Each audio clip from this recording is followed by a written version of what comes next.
So, you want to get into mixed weapon martial arts, do you? You want to beat the living daylights out of your friends, but not send them to the hospital.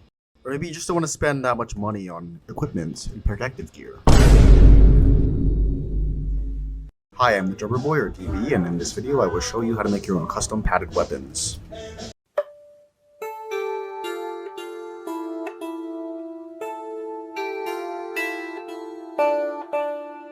Alright, here's a quick rundown of the bare minimum tools and materials you'll need to get started.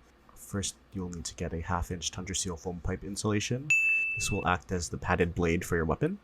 You'll also need to get a pen or Sharpie for marking, a tape measure for measuring, and an X-Acto knife for cutting. However, if you have one, I highly recommend using a hacksaw or a tube cutter, as those are much better for cutting PVC pipes. So for the core, you'll need a 1/2-inch PVC pipe. However, if you're making a sword that's longer than about 2.5 feet, I recommend stepping up to a larger diameter PVC pipe, as once you get past 2.5 feet, a 1/2-inch PVC pipe starts to get a little flexible and bendy.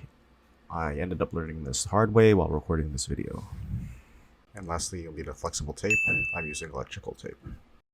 So let's start out by measuring out our sword.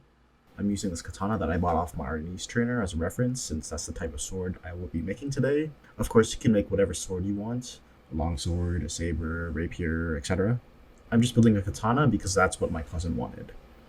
If you're curious about the measurements that I ended up using, the total blade length is 32 inches long, but I actually subtracted 2 inches off of the PVC core, so there would be a hard tip at the end. The hilt is 12 inches long, bringing the total up to 44 inches long of the sword.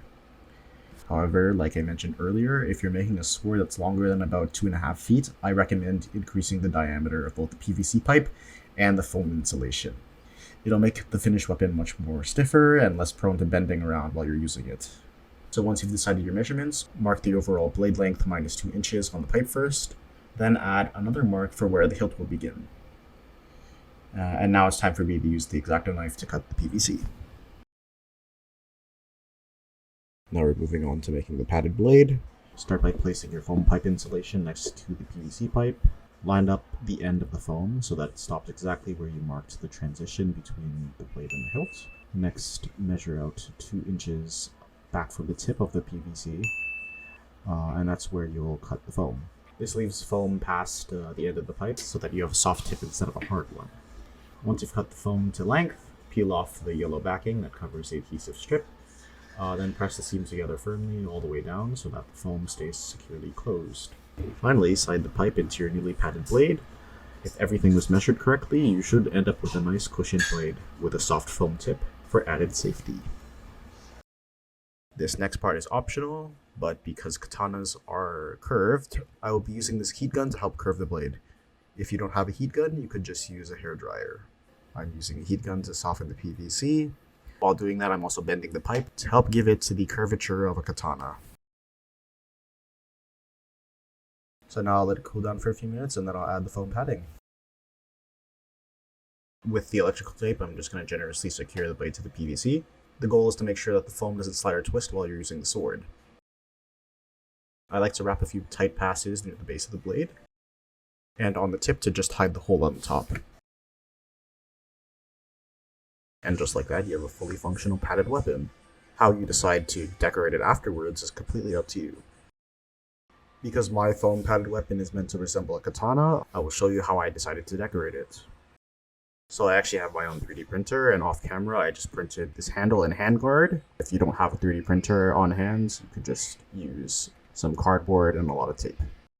So with my hot glue gun, I'm just going to secure the suba, or the handguard, and then I'm just going to glue on the handle.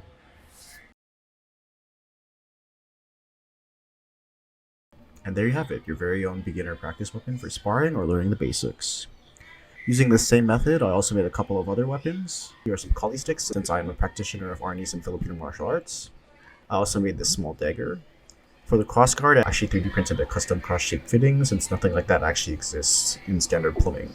Lastly, here's the saber that I put together. If you enjoyed this video, please leave a like. If you have any questions, feel free to ask them in the comment section down below. If If you guys want to see me spar against a bunch of HEMA practitioners, subscribe and hit that little bell icon to get notified for whenever I upload a video or a short.